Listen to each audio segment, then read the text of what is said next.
สบายดียามแรงแรงทุกคนเบิ่งดูพี่น้องเฮ็ดให้เฮ็ดนะขึ้นกระจนมืดพี่น้องลงกระจนมืดลงกระตังตะเดึกงมลงขึ้นกระงมขึ้นไปสิแล้วนี่เบิ่งพี่น้องบรรยากาศยามแรงแรงงามบ่พี่น้องชาวเมป่าตัวนี้ยังบ่ทันได้ชุกเถื่อเด้อทุกคนนี่เห็นบ่นี่สีงามบ่ลุงยามแรงแรงนี่งามอีป้ากับอีลุงกับสิพากันขึ้นพี่น้องให้อีลุงถ่ายพี่น้องบรรยากาศยามแรงแรงเด้อพี่น้อง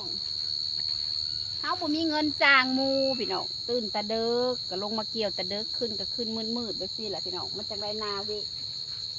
สั้นก็บ่ได้นาวิเพราะว่าเขาบ่มีเงินจ้างมูเนาะพี่น้องกรรมที่เป็นเงินบ้านเขากันวันละ150,000ได้พี่น้อง200,000ป้าลดโอ้โหมันบ่มีเงิน150,000 200,000ฮะติขนาดเกี่ยวข้าวไม่เมื่อยอยากกินแนวแซ่บๆก็ยังบ่มีเงินซื้อเลยตำมักฮุ้งพี่น้องถ้วยตำมักฮุ้งนี่ก็กินข้าวคาให้นะพี่น้องเอ้ยคันบ่เฮ็ดจังสีกับบ่เห็นมือแล้วเด้เนาะลุงกับอีป้าสู้ไปสิได้แต่นี่เป็นข้าวกลางเด้อทุกคนยังบ่ทันได้ซุกเชื่อนี่ข้าวกลางแม่ป้านี่กำลังเริ่มสีเหลืองพี่น้องไว้เขาเดียวนึงคันพลบนโต๊ะผ้าบลงทำแม่ป้ากับบริยานดอกพี่น้องเกี่ยวเขาพอเฮ็ดได้เพราะว่าลุงเขาก็ใหญ่พี่น้อง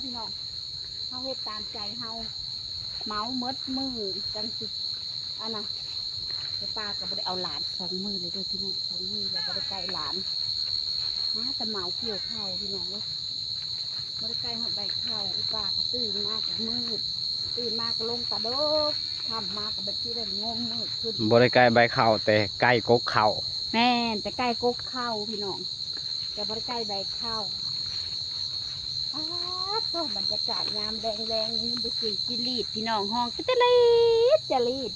กินหอดเด้กินหอดตะกี้งามตูบลานอีลุงเอ้ยสีเข่าปุ้ง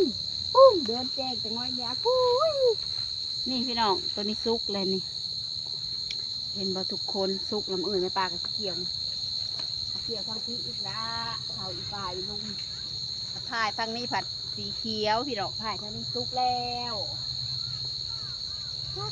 แต่กระโมนแต่กระเมยพร้อมพี่น้องเอ้ยเห็นข้าวแล้วกับม้วนเห็นข้าวงามๆแต่กับมีกำลังใจเหมือนกับเมื่อยหมดกับม้วนเกี่ยวข้าวงามแรงแนมเห็นต้นข้าวสีเหลืองงามกัดหอดก็อยากให้มันผ่านไปเด็ดดอกจังไรก็เกี่ยวข้าวแล้วนี่ก็เห็นแต่ตอเพิ่งสับหลาบเลยเนาะลุงส้มนี่กะ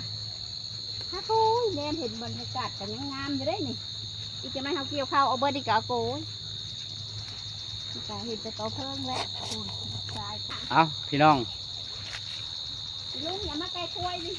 คำแล้วเมื่อเด้อพี่น้องเด้อคำแล้วพากันเมื่อเด้อป้าบอกเอาคุ้ยข้าวบ่แมลง